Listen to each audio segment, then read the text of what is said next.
Vous savez, il y a des histoires qui ne se racontent pas seulement avec des mots. Elles se ressentent. Celle de Paloma, c'est l'une d'entre elles. On pourrait dire que c'est un conte thérapeutique sur ce qui se passe quand on décide de prendre de la hauteur, au sens propre du terme, pour enfin se retrouver. C'est l'histoire d'un vol qui va absolument tout changer. Et tout commence par une sensation. Une sensation qu'on connaît peut-être tous un peu, ce poids. Une sorte de lourdeur invisible qui vient se loger, comme le dit si bien cette phrase, juste là, au centre de la poitrine. C'est avec ce poids-là que Paloma, 43 ans, arrive au pied de la montagne. Son objectif n'a rien à voir avec la joie, c'est un cri du cœur. Monter, sauter, pour sentir quelque chose, n'importe quoi, pourvu que ce ne soit plus ce vide qui pèse de l'intérieur. C'est un appel à l'aide silencieux qu'elle lance vers le ciel. Et c'est précisément là que le réel bascule. Paloma ne choisit pas n'importe quelle voile. Son instinct la guide vers la vieille voile, Vela, celle que les autres trouvent trop sensible, trop réactive, une voile qui sent tout et qui, ce jour-là, décide de parler. Parce qu'elle a compris. Ce saut, ce n'est pas un envol, c'est une fuite. Alors, la voile lui pose la seule, l'unique question qui compte vraiment.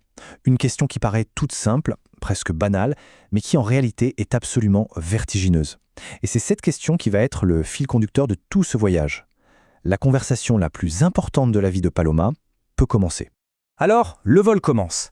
Et à mesure qu'elle monte, qu'elle prenne de l'altitude, le paysage en bas s'élargit.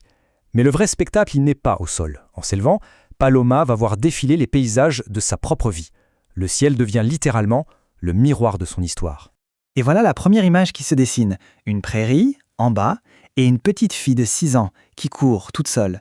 Elle ne court pas vers quelque chose, non, elle court pour être. Les bras grands ouverts, complètement absorbée par sa propre existence. Une présence à soi totale, qui n'a besoin du regard de personne pour être validée. Et la voix de Vela lui souffle cette vérité. C'est comme un retour à l'essentiel, à une vérité fondamentale. Au tout début de la vie, exister ce n'est pas une question, c'est un fait. C'est bien plus tard que le besoin d'être vu s'installe. Se souvenir, c'est une reconnexion à ce sentiment premier. Être, tout simplement. Cette image de l'enfant seul est pourtant si complète, elle illustre parfaitement ce qu'un grand psychanalyste, Winnicott, a appelé la capacité d'être seul. Attention, ce n'est pas la solitude pesante, c'est tout le contraire. C'est la richesse de se sentir réel, entier, sans avoir besoin d'un regard extérieur pour le confirmer. C'est la base d'une identité solide. Mais le voyage dans le ciel continue. L'air change, et la vision aussi. Plus bas, une autre scène, un autre temps. Une ado de 14 ans figée au bord d'une route. La joie de la petite fille a laissé place à l'attente. Une attente anxieuse, l'attente que quelqu'un la voie, enfin, pour qu'elle puisse se sentir exister. Et face à ce souvenir qui est clairement douloureux, la voix de Vela se fait encore plus douce, sans une once de jugement. Elle offre une autre lecture. Ce besoin d'être vue, ce n'était pas une faiblesse, c'était une stratégie de survie. La réponse la plus intelligente qu'une jeune personne pouvait trouver face à une situation qui, à l'époque, paraissait insurmontable. Cette idée que le passé nous sculpte, elle résonne énormément avec les travaux de Bessel van der Kolk. Le corps garde la trace de tout. Nos réactions d'adultes, nos schémas, sont souvent des souvenirs inscrits dans notre système nerveux bien avant qu'on ait les mots pour les décrire. Juste le comprendre, c'est déjà un pas énorme pour se libérer du poids de la culpabilité. Alors, Vala change de cap. Elle remonte, encore plus haut, vers le silence absolu du ciel. C'est le point culminant du voyage, le moment où tout va s'inverser. Paloma est sur le point de se voir comme jamais elle ne s'est vue, dans sa totalité. Essayez d'imaginer. 2500 mètres d'altitude. Le silence est tellement profond qu'il devient presque palpable. Et là, au milieu des nuages, des silhouettes se dessinent. Ce ne sont pas des fantômes, ce sont des reflets. Toutes les Palomas qu'elle a été et qu'elle est encore aujourd'hui. On voit la petite fille des prés, et son existence si pleine. Puis l'adolescente au sac à dos, et toute son attente. On voit la jeune femme qui rit aux éclats, la mère à la fois épuisée et heureuse, la femme qui cherche son souffle en haut d'une colline, et enfin il y a elle, Paloma, suspendue dans le ciel, qui les regarde toutes. Sa famille intérieure, réunie pour la toute première fois. Et là, le message de Vela est d'une clarté incroyable. C'est une sagesse qu'on retrouve dans des approches comme l'IFS. Toutes ces parties de soi, les blessées comme les courageuses, les plus petites comme les plus épuisées, toutes ont le droit d'être là, d'être accueillies. Aucune n'est à jeter. Chacune a joué un rôle essentiel. L'accueil, c'est le seul chemin. Pour Paloma, c'est une révélation fulgurante. Le but n'a jamais été de réparer des morceaux d'elle-même. C'était de comprendre qu'ils n'ont jamais été cassés. Ils ont toujours été là. L'entièreté, ce n'est pas la perfection.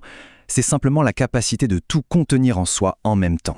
Cette sensation d'être enfin contenu fait écho à une idée magnifique de Didier Ranzieux, le moi-peau. C'est une sorte d'enveloppe psychique qui nous tient ensemble.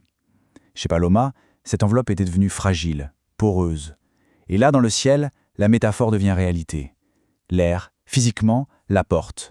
Il la soutient, la contient. C'est comme une réparation sensorielle pour une blessure invisible. Et puis, doucement, la descente s'amorce. Le voyage céleste touche à sa fin. Il est temps de retrouver le sol. Mais celle qui va se poser n'est plus tout à fait celle qui a décollé. L'atterrissage est d'une douceur infinie. Pas de miracle spectaculaire, pas de solution magique. Le changement est plus profond, plus silencieux. Ce n'est pas une guérison, c'est une présence retrouvée. Le sentiment d'être juste là, entière, dans son corps. Le poids dans la poitrine est peut-être encore là, mais ce n'est plus une ancre. C'est devenu un centre. Et ce conte, bien sûr, il nous ouvre une porte sur notre propre ciel intérieur. Il nous invite à nous poser une question simple. Quelle part de nous, peut-être oubliée, peut-être jugée, mériterait d'être regardée à nouveau? Quelle version de nous-mêmes, laissée au bord de la route, attend juste d'être accueillie avec un peu de compassion? Le véritable cadeau de ce vol, au fond, ce n'est pas une réponse, c'est une certitude. Pas la réponse à qui suis-je, mais la certitude d'être. Une certitude qui ne dépend plus du regard des autres, mais qui vient de l'intérieur. Une évidence qu'on ressent dans tout son corps. Et tout se résume dans cette pensée finale. Paloma avait toujours existé. Non pas parce que quelqu'un la regardait, mais parce que l'air la portait. Et peut-être que la clé, pour chacun de nous, est là. Reconnaître ce soutien invisible, fondamental, qui nous porte silencieusement depuis le tout premier jour.